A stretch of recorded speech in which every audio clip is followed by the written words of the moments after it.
दोस्तों, देश के 5 राज्यों में विधानसभा चुनाव के नतीजे आने के बाद सबकी निगाहें 2024 लोकसभा चुनाव पर है। एमआईएम के राष्ट्रीय अध्यक्ष बैरिस्टर असदुद्दीन ओवैसी साहब इस बार गदगद हैं। इंडिया गठबंधन के कई दलों के नेताओं का मानना है कि इस बार बीजेपी का हार तय। 5 राज्यों के नतीजे आपने देखा है। बीजेपी को हराने के लिए सभी राजनीतिक पार्टी एकजुट हो रहे हैं। विधानसभा चुनाव में कुछ दिन पहले सभी लोग अलग हो चुके थे। पार्टी में दरार था, इसी कारण हारने के बाद दोबारा बैठक नहीं हुई। फिर अब लोकसभा चुनाव की तैयारी में जुट चुके हैं। राजद सुप्रीमो लालू प्रसाद यादव दिल्ली रवाना हो रहे हैं।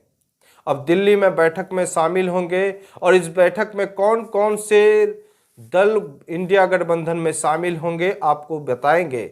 लेकिन उससे पहले दोस्तों, दिल्ली के सीएम अरविंद केजरीवाल ने भटिंडा रैली में कह दिया है ताल ठोक के कि इस बार चंडीगढ़ और पंजाब में कई लोकसभा सीट पे दावा ठोके हैं।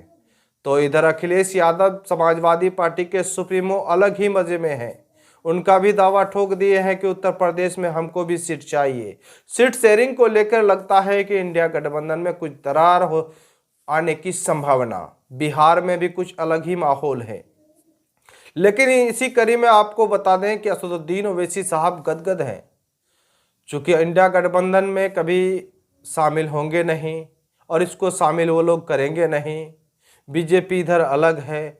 लेकिन असदुद्दीन ओवैसी साहब की पार्टी इस बार तेलंगाना विधानसभा चुनाव में 7 सीट जीतने के बाद गदगद हैं।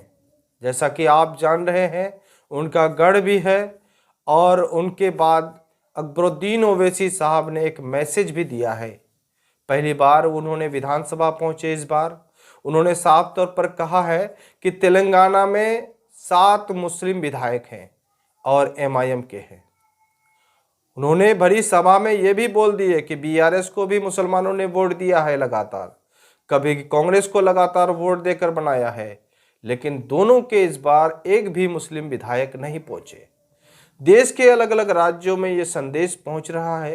विधानसभा चुनाव तेलंगाना जीतने के बाद अब उनके चाहने वाले यही कह रहे हैं कि अपनी क़यादत को मजबूत करना है, अपना लीडरशिप बनाना है। और मजबूत क़यादत और लीडरशिप मजबूत होगी तो हम अपने हक को छीन के लाएंगे।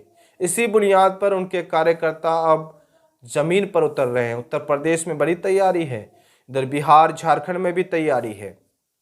लगातार आप देख रहे हैं कि असदुद्दीन ओवैसी की पार्टी राजनीतिक गलियारों में चर्चा का माहौल गर्म कर रखे हैं और इस बार भी वो अकेले चुनाव मैदान में उतरेगी।